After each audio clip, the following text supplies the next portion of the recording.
Good morning sa tanan mga kaigsunan. Let us all come together again in prayer to thank God and to ask for His blessing for this beautiful day. Kampo ta, among balaan ug gamhanan, maluluyon ug may gugmaon among amahan, may hunong among pagpasalamat ug pagdaig kanimo o Dios. Kay kanimo lamang nagtubod ang among mga kinabuhi. Salamat mi sa way hunong nimo pagatiman sa among mga kinabuhi sa tibok semana, paghatag sa proteksyon, O Lord, nga among gikinahanglan ug paglahutay, taliwala ning mga pagsulay ug kalisod nga isinati sa imong mga katawhan.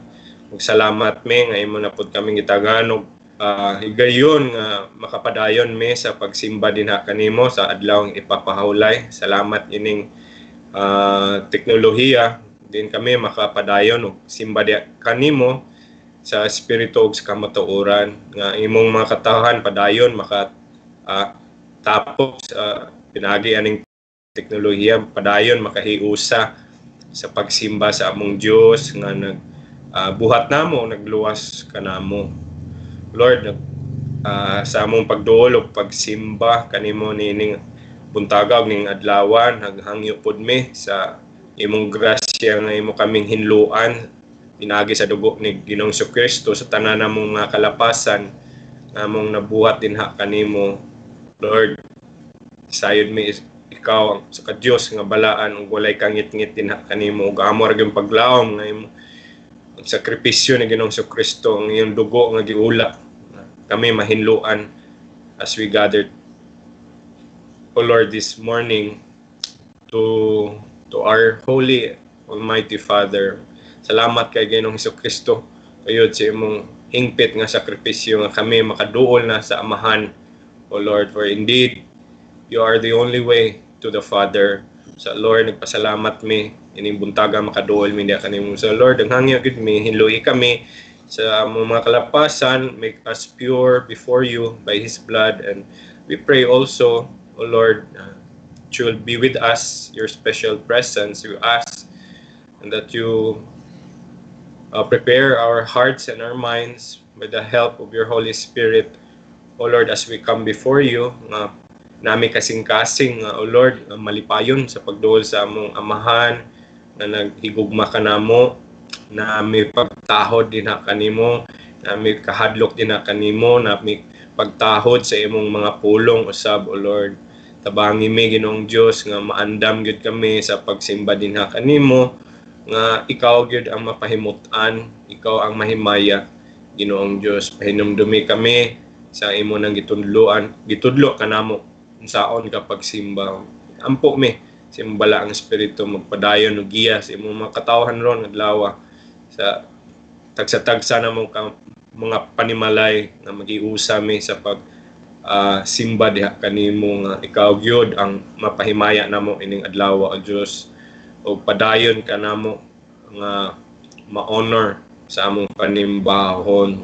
Lord, sayod mi, apart from you we could do nothing. Sa nagsalig yun mi sa imong grasya ug tabang niini nga kami O Lord, ang among kasing-kasing una-una tanan pagkatawo mahiusag yun sa pagtutok ang Kristo sa pagpaminaw kaniya, pagtuo sa iyang mga pulong pagtuman niini alang sa iyang himaya ug alang sa among kaayuhan. Usab wa po'y hunong ang paghangyo nga imo kaming protektahan sa among mga kaaway nga wa po'y hunong, O Dios, nag-atake batok sa imong mga katawhan haron, O Lord, mapahilayo kami diha kanimo. Lord, ayog tuguti kini, protektay kami sa yawa, sa kalibutan ug sa remaining flesh. O Lord, may you grant us grace to resist them and mortify the remaining sins, O Lord, and pursue holiness and pursue what are the spiritual things that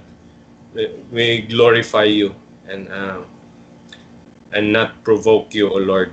Sa Lord, tabangi mi tanan, Lord, imong mga katawhan ug among mga pamilya nga naminaw sa imong mga pulong, O Lord, kabiga sila, Ginoong Dios, as you continue to sanctify your people with your word.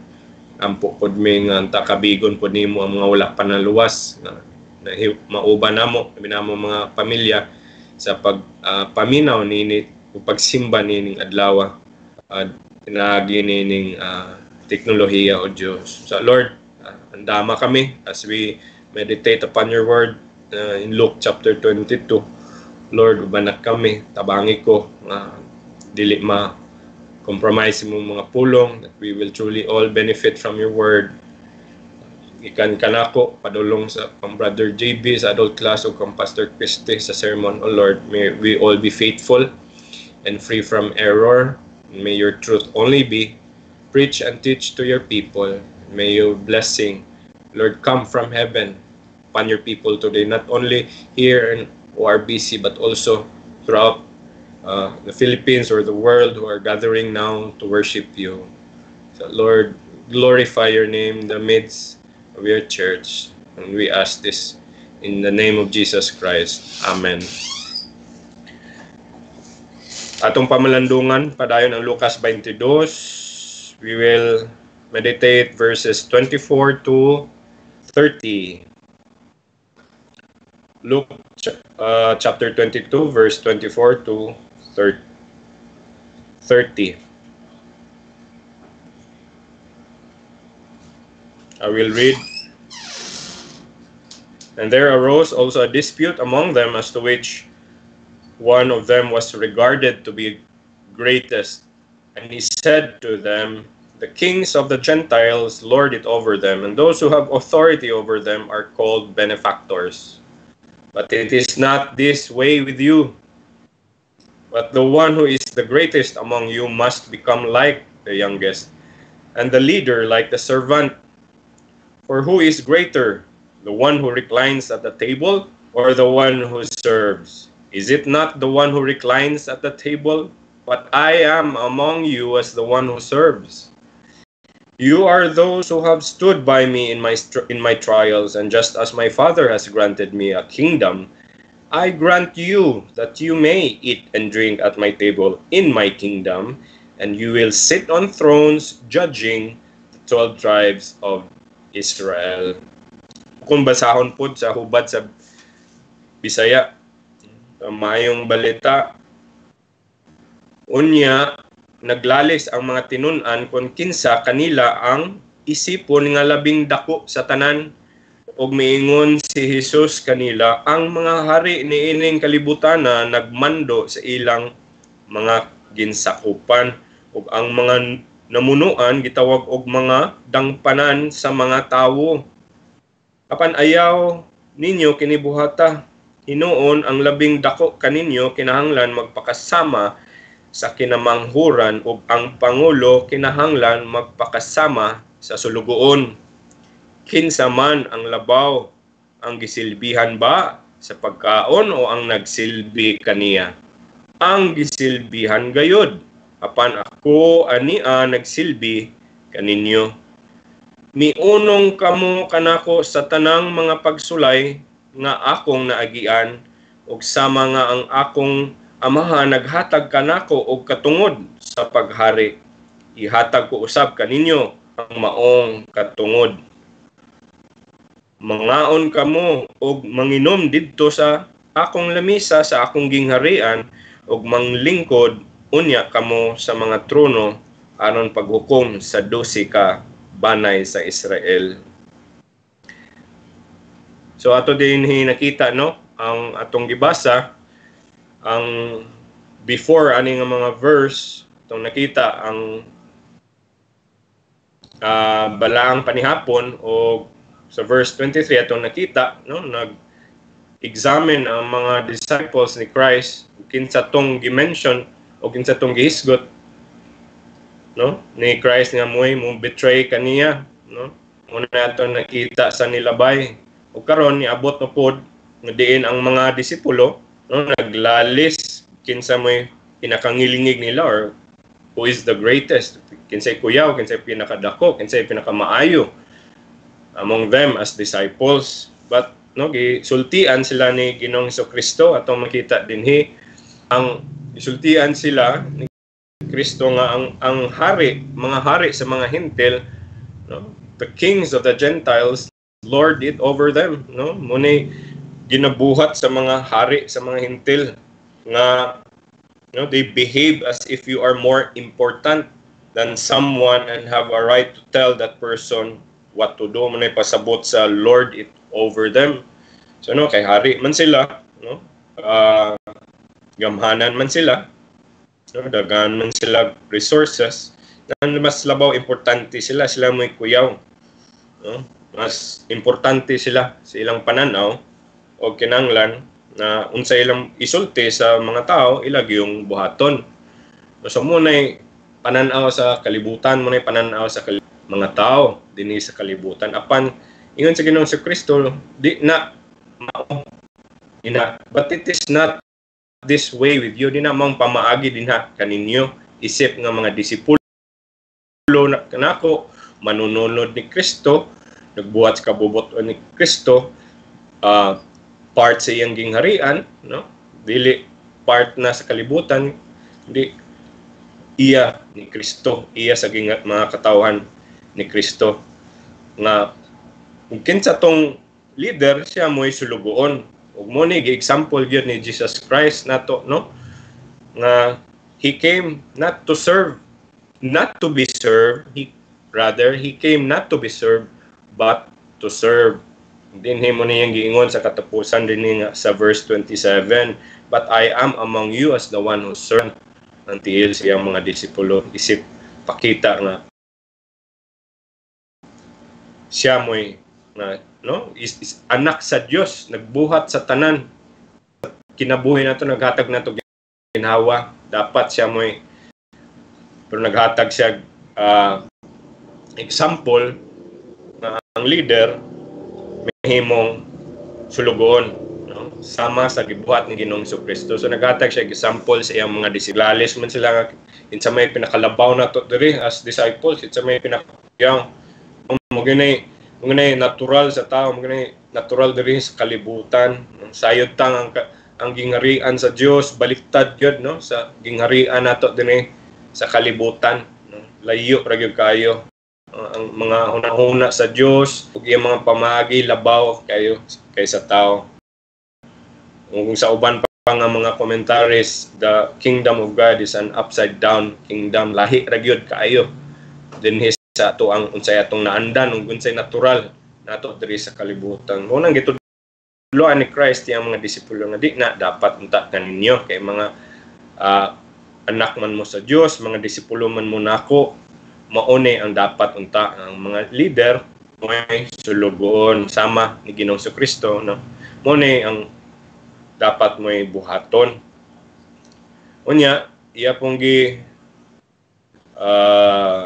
padayon sa verse 28 nga, you are those who have stood by me in my trials, no?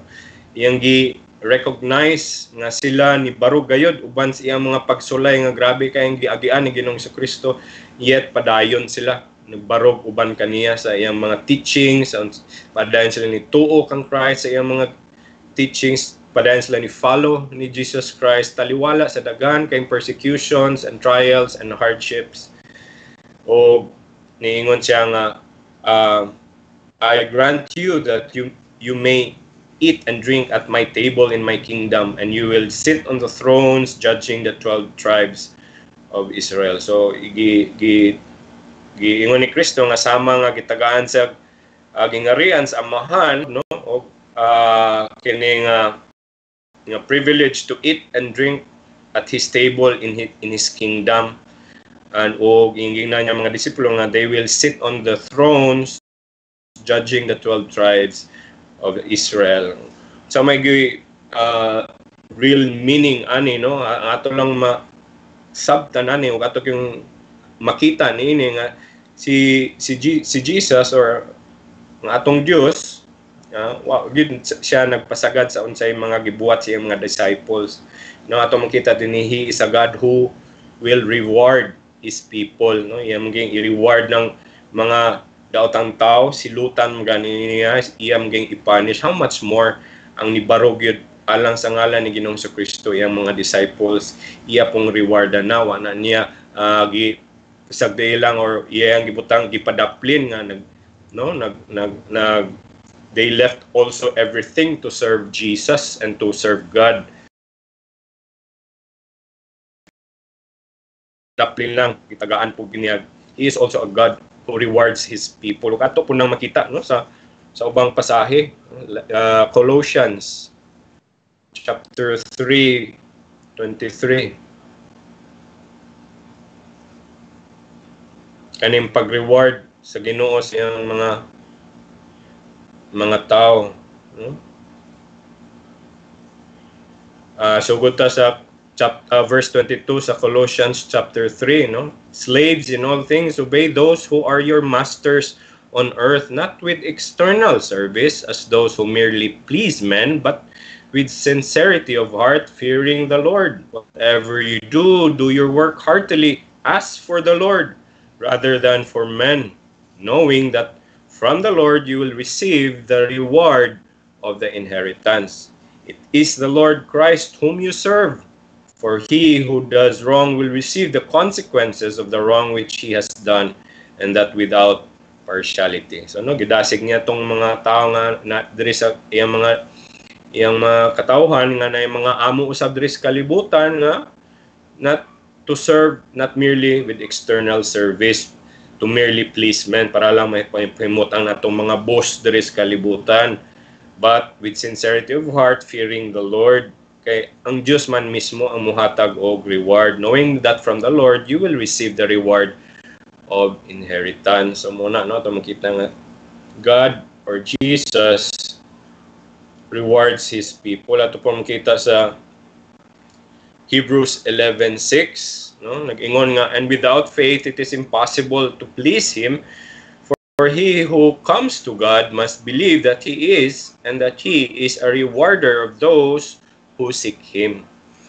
Dayon sa tulong natong reference, Revelation chapter 22 verse 12, nag-ingon, behold, I am coming quickly, and my reward is with me, to render to every man according to what he has done. So no, atong makita gid diha nga mo reward gid ang Ginoo sa iyang mga tawhan, just as what he has said here to his disciples, that they will be dining with him in his kingdom, eating and drinking with him on his table in his kingdom, and will sit on thrones judging the 12 tribes trial. Siya di gyud niya pasagdan niya mga katawhan nga ni barog jud kaniya nga in the end ito sa bagong langit bagong yuta rewardan gid ta niya. So no, hinaot madasig ta sa atong pag-alagad sa Dios nga bisan pa man nga walay nakakita, no? Kita ang Ginoo ang nag-promise siya he will reward us, no, sa atong mga kahago, sa atong dili pagkunhod, sa atong pagsalig og tuo kaniya labi na't panahon sa mga pagsulay, no, he will reward us. Sama dinhi nga ingina ng mga disipulo nga you have stood by me in my trials. So let us continue to stand for Jesus Christ and serve him even in the midst of trials and hardships. So ato pong eksaminon tong mga kauglingon kay dinhi kay labi yung gi-examine nga nay usa nila yun sa Ginoong Kristo mo betray niya.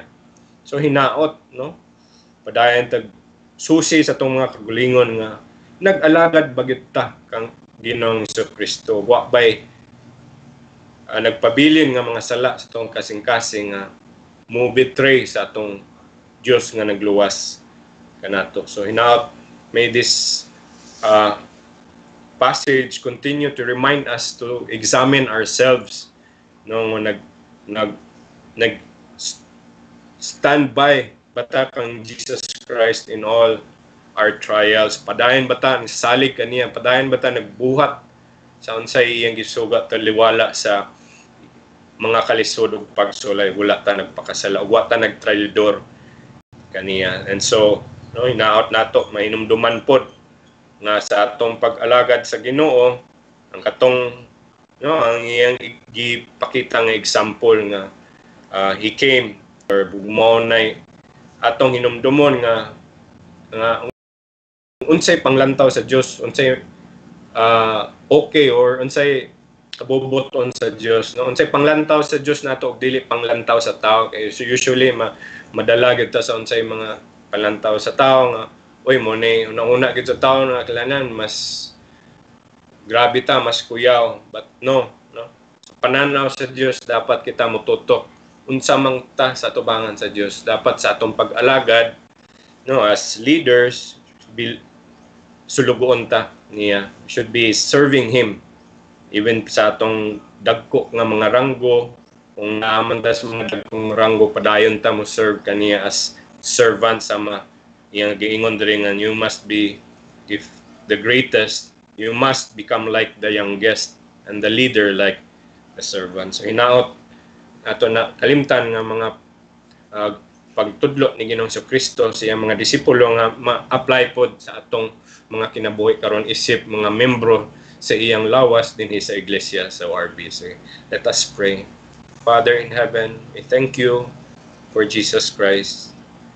Thank you for your word. Continues to guide us in how we should live our lives in front of your eyes and not in front of men, merely men. And that, O Lord, that we should serve you because we are servants with a servant heart, O Lord, and not to lord it over them if naman mi sa posisyon nga dako ug nasa gamhanan na posisyon, but help us to have a heart and mind and life like Jesus Christ, that who is glorious and came down to serve and not to be served. Mayang pag-ampo Diyos nga imong ipurma ni sa among mga kasing-kasing una-una ni nga sama nga kinaiya ni Kristo, tungod kay siya ra bagyod ang among Dios ug manluluwas ug among master, ug kinlanlan walay mo labaw namo sa among master. Busa Lord, tabangi mi may sama gid kami kaniya sa kinaiya nga mapaubsanon, masilbihon, malagaron dinha kanimo sa imong gingharian, no? Malahotayon taliwala sa mga pagsulay, ilabi na karon sa daghan kayong pagsulay ang gisinati sa imong mga katawhan sa tibok kalibutan. Sa salamat kaayo niining pasahe nga mong gipamalandungan, inaot nimo ning panalanginan sa tagsag-tagsa namong kasing-kasing sa imong mga katawhan dinhi sa ORBC. Kinitanan namong gisalig kanimo, gipangayo, gipasalamatan sa ngalan ni Ginoong Hesus. Amen.